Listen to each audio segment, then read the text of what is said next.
Hi friends, మేము మా శారీస్కి పెయింటింగ్ వేసుకుంటాం. ఫ్రెండ్స్, మా అందరికీ పెయింటింగ్ గురువు అనమాట రజనీ గారి ఆధ్వర్యంలో మేమైతే శారీస్కి ఓన్గా పెయింటింగ్ వేసుకుంటున్నాం.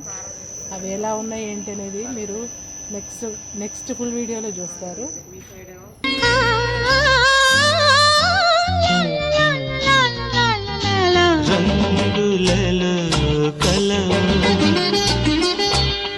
పొంగులలో కళవు రంగులలో కలవు ఎద పొంగులలో కళవు నవశిల్పానివో ప్రతిరూపానివో తొలి ఊహలవు